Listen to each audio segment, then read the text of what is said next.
Affirmation personnelle et reconquête amoureuse ne font pas toujours bon ménage. Ça ne veut absolument pas dire qu'il faille se laisser écraser. C'est juste qu'il y a 3 pistes qui mènent le plus souvent au conflit et c'est celle-ci que j'aimerais discuter avec vous dans cette vidéo et ça commence juste après le générique.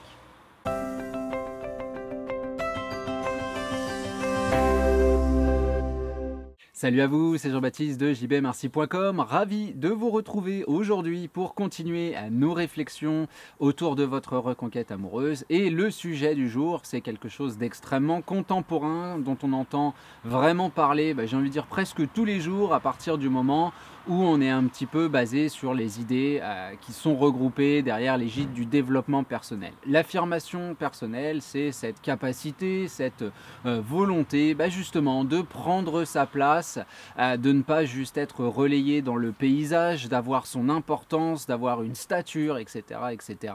C'est cette capacité à faire entendre sa voix. Le problème quand on parle de reconquête amoureuse, c'est qu'on sent que la manière dont on va vouloir justement mettre cette affirmation personnelle au centre de l'interaction risque de causer des dégâts, voire même potentiellement de nous pousser sur le chemin de la guerre, du conflit, etc. etc. Et puis en même temps, très clairement, dans votre environnement, vous avez aussi ces motivations extérieures, ces petites phrases qu'on vous jette au visage et puis qui sont relativement motivantes, comme l'idée de ne pas se laisser marcher sur les pieds, d'avoir des exigences, d'attendre que la personne face à vous, les personnes face à vous agissent de telle ou telle manière.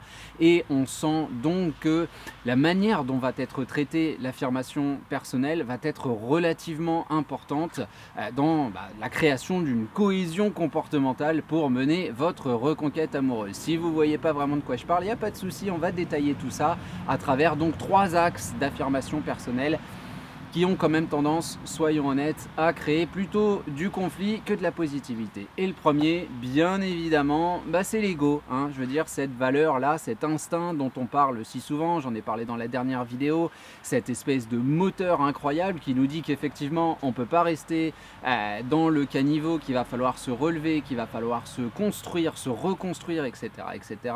C'est une force donc interne, c'est une force stimulée aussi par notre environnement et jusque-là, pas de souci. Le souci, ça va être dans l'expression de l'ego. Pourquoi? Parce que la rupture amoureuse, une chose qu'on dit absolument très souvent, c'est que c'est un traumatisme, c'est que de là va naître une douleur intense, très clairement, mentale, intellectuelle, physique, psychologique. Personnellement, moi j'ai été frappé par à peu près tous les types de douleurs possibles, à tel point que je trouvais la vie insupportable, en tout cas dans les débuts de cette rupture amoureuse. Donc on est dans quelque chose qui remet en cause même notre volonté de nous lever le matin, si vous voulez, très clairement. On a cette douleur-là, et puis on a aussi et surtout cette notion très intellectuelle mais très présente, cette notion d'injustice. Votre ex en partant n'a pas rempli son rôle, n'a pas tenu sa promesse d'être là, sa promesse de soutien, sa promesse de communication, sa promesse de capacité de surmonter les vagues néfastes et les problématiques qui sont autour de vous, qu'elles soient, je sais pas, familiales, financières, etc., etc. Le couple était censé durer, le couple était censé être un roc et on s'aperçoit que la pierre est fendue et il y a cette notion d'avoir été trahi, d'avoir été abandonné, etc., etc. Et on sait que l'instinct vis-à-vis de ça, ça va être effectivement d'écouter cette petite voix, de faire finalement quelque part de l'autre un ennemi. Alors pas dans le sens où vous allez l'insulter ou quoi que ça arrive aussi, où vous allez vouloir aller vous venger, quoi que ça arrive aussi, on le voit un petit peu partout, il y a... Pardon. Et voilà, je m'étouffe. Il y a ces idées-là qui sont d'ailleurs prônées assez ouvertement. Je pense que vous comprenez que si on veut mener une reconquête amoureuse, c'est pas forcément la bonne idée, mais malgré tout, l'ego est souvent là au moment de comprendre ce que la personne nous dit, au moment de concevoir pourquoi, comment elle le dit, au moment d'imaginer son quotidien, on a cette espèce de tendance à la diabolisation. Les cas les plus simples, l'idée la plus simple, c'est on m'a répondu par politesse, on ne m'a pas répondu parce qu'on s'en fout. Il y a toujours ce petit constat extrêmement négatif qui rend la personne face à vous, finalement, cette espèce de mastermind qui a planifié quelque chose contre vous et qui chaque jour qui passe rajoute un piquet à son espèce de ligne de défense pour vous éloigner le plus possible. Donc sans vraiment le vouloir, en écoutant son ego, bon bah d'abord on va faire de grosses bêtises, hein, on va appeler je sais pas combien de fois, on va aller voir les proches, on va mettre la pression, faire des ultimatums, etc. parce que bah, ce sont les solutions les plus proches de nous, hein, ce sont ça nos armes, hein, sur le champ de bataille. On a l'impression qu'il faut réagir tout de suite, quoi. C'est maintenant, il faut que je fasse un truc, et la plupart du temps bah, on fait une bêtise, mais ça on s'en rend compte après, et c'est véritablement là l'ego qui joue, qui nous dit mais mec ou nénette, hein, réveille-toi, tu peux pas te laisser agresser, tu peux pas te laisser tomber, tu peux pas te laisser faire, c'est le moment d'aller dans cette bataille là, c'est le moment de prouver, de montrer, etc. Et très rapidement bah, on oublie que, comme je vous le disais à l'instant, votre ex n'a pas décidé de cette rupture amoureuse contre vous, mais bien pour lui. On est dans l'absence de respect de tout ça, et puis bah, on est dans une espèce d'absence de réalisme total, parce que cette idée d'ego, elle amène finalement par des chemins un petit peu biaisés à cette idée que mon ex ne me respecte pas, et que du coup mon ex me doit ceci, me doit cela, parce que nous étions ensemble, mais la grosse différence entre le moment où nous étions ensemble, s'il y a eu des promesses, etc., et l'actualité, bah, c'est justement le fait que la rupture signifie qu'il y a une volonté de contraste de la personne qu'on a face à nous, et puis qu'on n'a plus de but commun. Donc l'idée de respect comme vous la comprenez, bien évidemment qu'il y a une notion de respect dans le sens où je ne vous souhaite pas que votre ex vous traite de tous les noms, vous traîne en justice, porte plainte, etc. Mais on ne vous doit rien vis-à-vis du passé, on vous le devait sans doute dans le passé, mais aujourd'hui il n'y a plus de but commun pour cette entité, on a deux buts qui sont bien différents, et là on voit une vision extrêmement faussée avec l'ego. Bah pour résumer, on a tendance à se donner une place qui n'est plus la nôtre et à avoir des attentes qui n'ont plus grand sens au moment où elles sont formulées, même si vos sentiments sont là pour vous dire que si, c'est bien à vous qu'on doit ceci, qu'on doit cela, etc.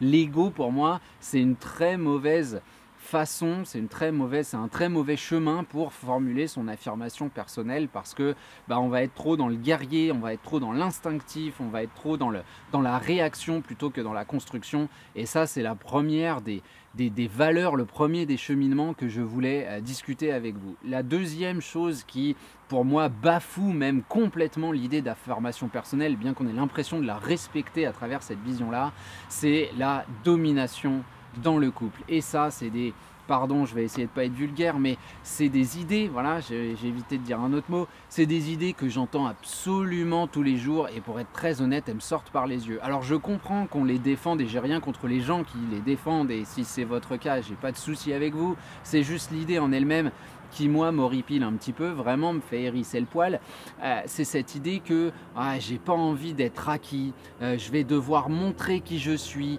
je vais pas me laisser écraser, et puis toutes ces idées là elles mènent à des catégorisations incroyables, parce que en 2021 j'ai encore des gens qui me disent bah de toute façon cette fois c'est un hélicoptère quoi, voilà, j'ai tous les véhicules possibles, peut-être la semaine prochaine un tank.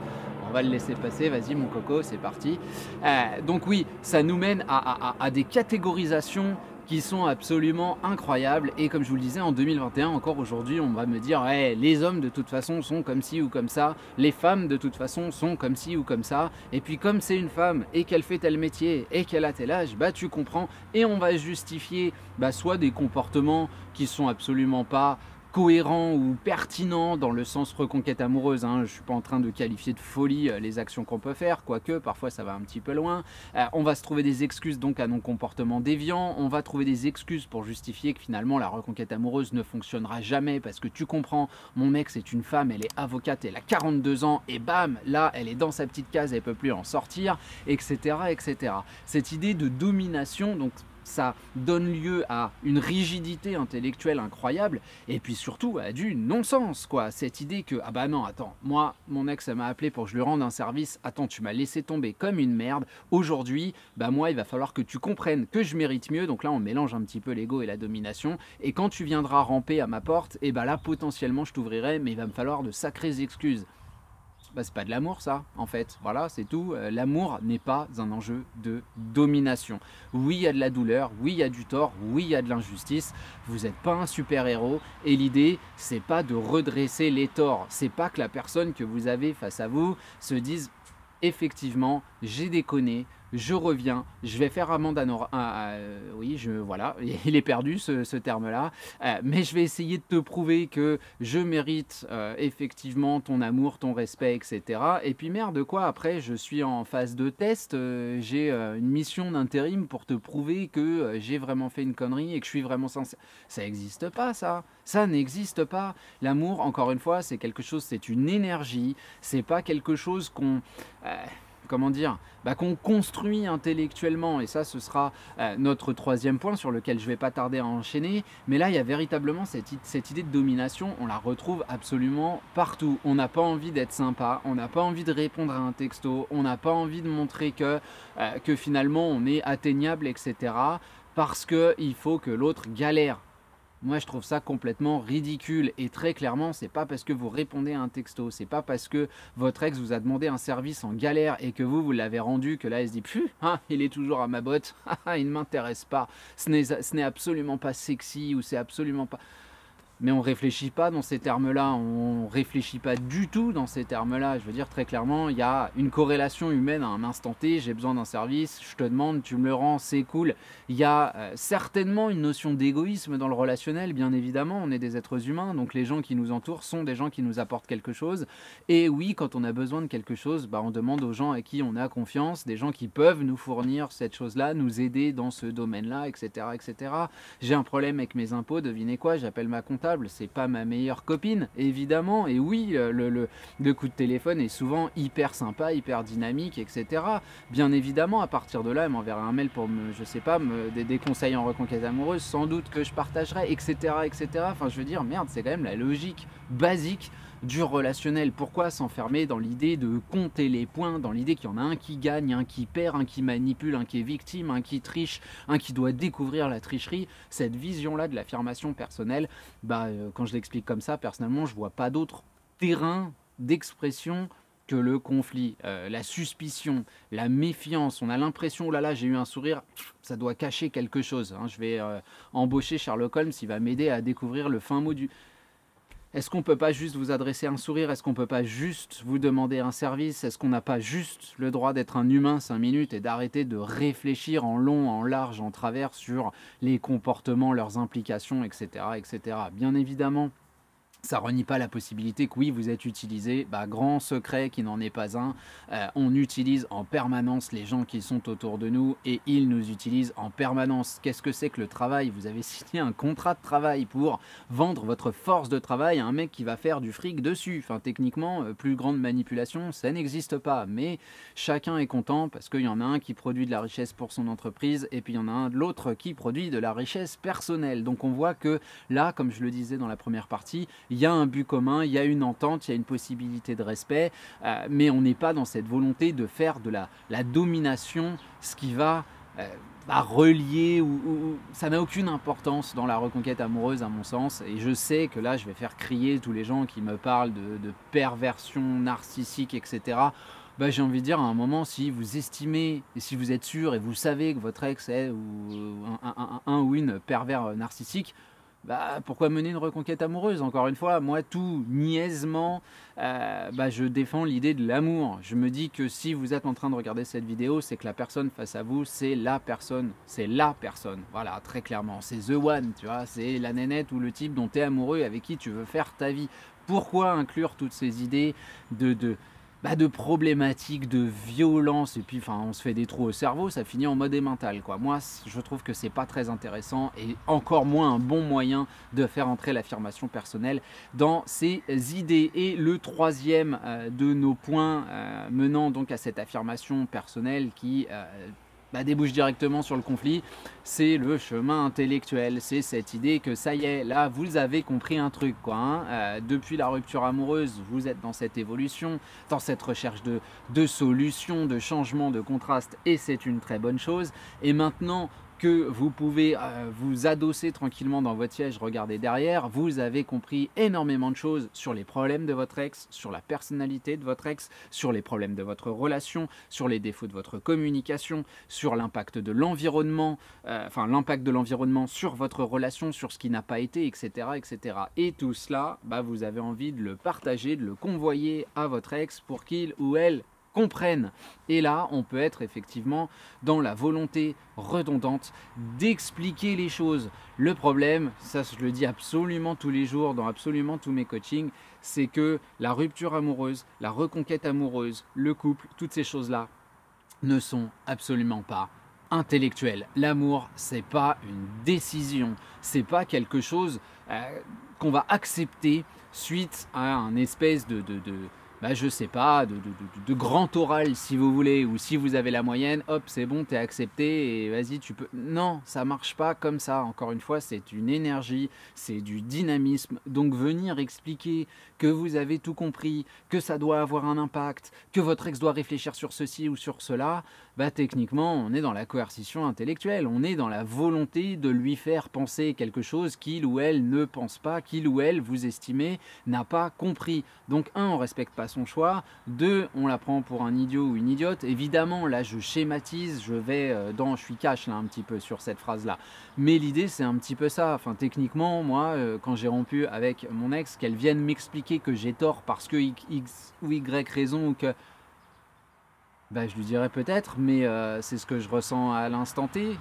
Et je lui dirais sans doute que c'est ce que je pense ressentir toute ma vie, mais figurez-vous que les choses ont évolué, que c'est une personne que j'ai revue sous un autre jour, et que le fait que justement elle arrête ce cheminement intellectuel qu'elle avait fait pendant les premières semaines, les premiers mois de notre rupture amoureuse, ça m'a permis de respirer, ça m'a permis de la voir avec un effet de contraste réel quand je l'ai revue, et il y a eu du temps qui est passé, très clairement.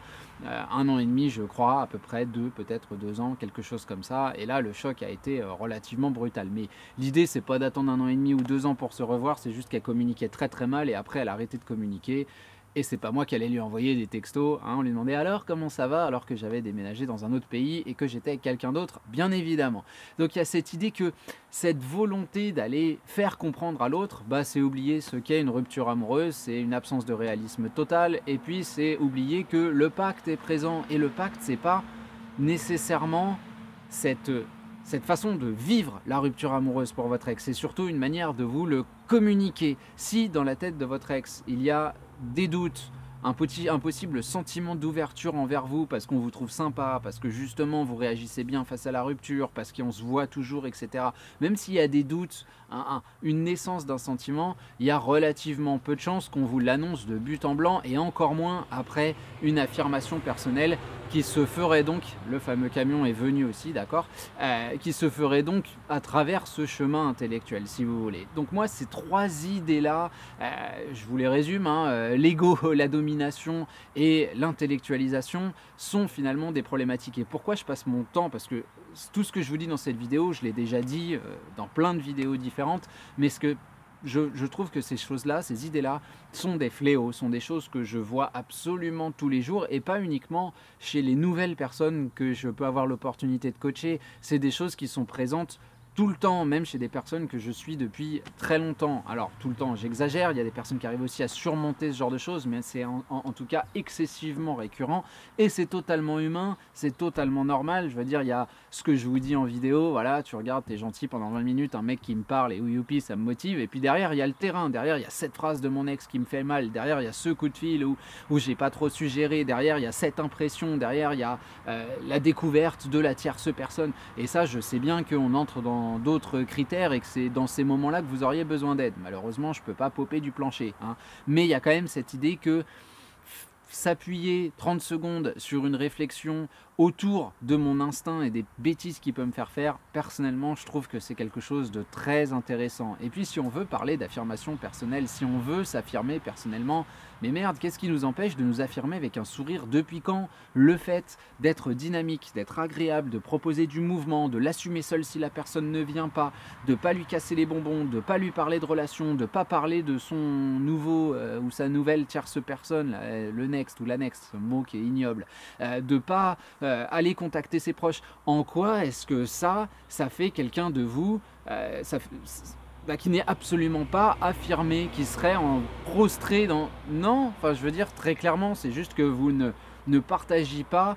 l'envie d'être dans quelque chose de violent envers cette personne et d'agir sur ce levier-là, mais ça ne veut pas dire, un, que vous vous foutez complètement de la relation ou de votre ex, ou deux, que vous êtes une pauvre petite chose fragile. Il n'y a personne qui vous a dit que vous étiez obligé de rester sur votre canapé à regarder la 8e saison de votre série avec votre jus de fraise, quoi. Vous avez le droit de vous bouger les fesses. C'est d'ailleurs, c'est en se bougeant que on trouve ce contraste, cette évolution, ces terrains de la fibre pour communiquer, etc., etc. Je pense juste que de l'affirmation personnelle, faites-la, mettez-la en œuvre dans votre vie personnelle, mais pas directement face à votre ex, et encore moins dans un cadre qui n'existe plus, parce que le cadre de la rupture amoureuse, c'est une discussion autour de quelque chose qui s'est déjà passé. On ne change pas le passé. Donc aujourd'hui, montrer que oh là là, je suis fort, j'échange, on ne veut pas pousser son ex à réfléchir. J'irais même jusque plus loin à dire que plus la personne que vous avez face à vous réfléchit, plus elle s'éloigne. Donc faites votre truc de votre côté